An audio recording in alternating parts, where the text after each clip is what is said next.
Questions? Yeah. Oh. And remember to state your name. Luann Hammond. So, Dr. Kreider, you just said that if the government had listened to the scientists, that ethanol wouldn't have happened. If the government was listening to scientists about electric cars, should they be happening?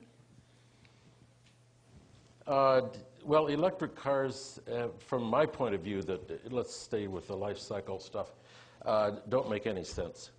And if you look at the environmental burdens and the things that Jay and Robert have talked about, there is no compelling case for electric vehicles.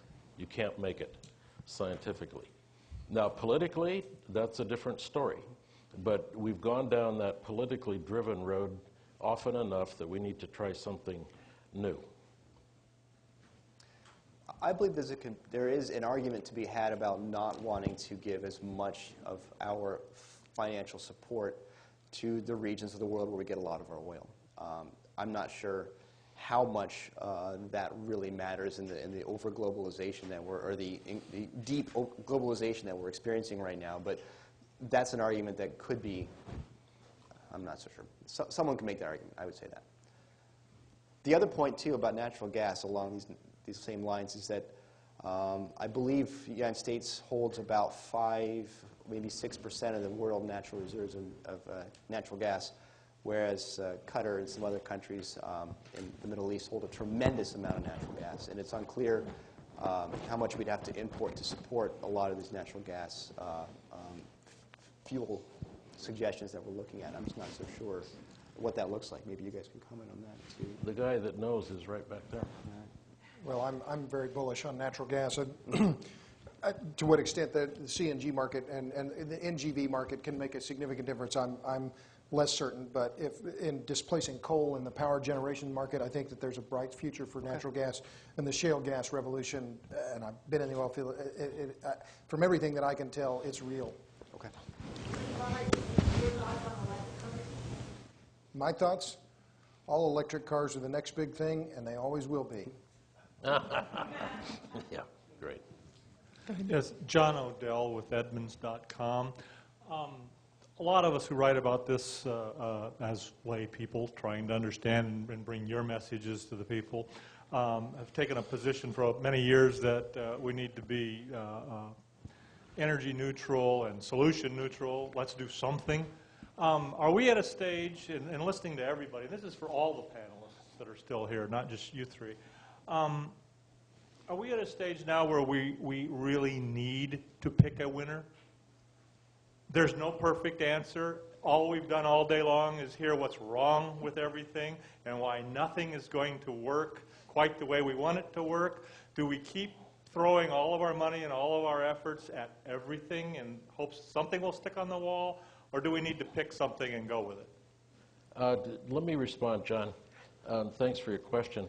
I think I pointed out a couple of positive solutions. When you look at the big constellation of fuels, for example, if you wanted to make a bet, as Robert pointed out, that has been done by Exxon, why not look at algae? I mean, it certainly isn't the loser that ethanol is.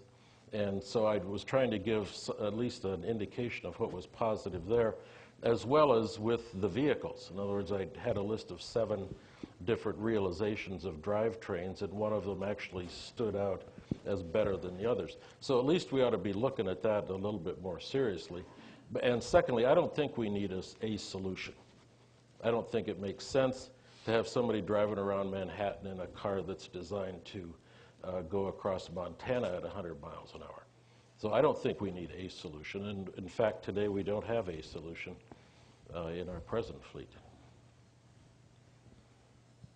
I'll just briefly add, I think we're going the right direction. I think what Toyota's doing is fascinating. I think Ford, they have this EcoBoost technology where they're adding turbochargers to their entire fleet. And if you look at ExxonMobil's predictions or EIA or Cambridge Energy, they're projecting flat oil demand in the U.S. for the foreseeable future. So we're getting to a point where resource intensity overall of the American economy is flattening, rather. And the issue now is not really the U.S., but it's China, India, and the rest of the world.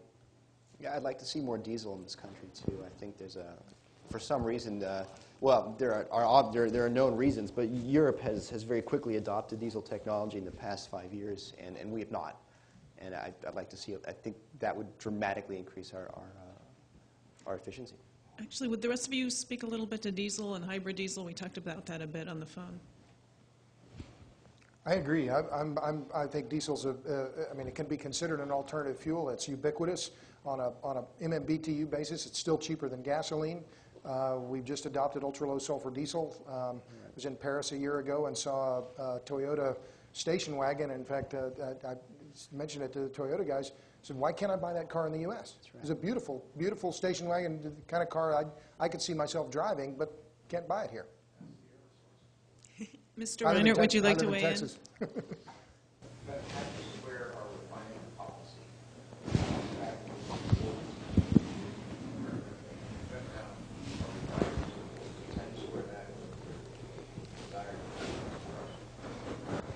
Well, I mean, the question is about American policy regarding refiners, and this is the key issue now with the Kerry Graham-Lieberman bill. As I understand it, their whole target taxation protocol is targeting refineries, and they're doing it at a time when American refiners are shutting down because of lackluster demand.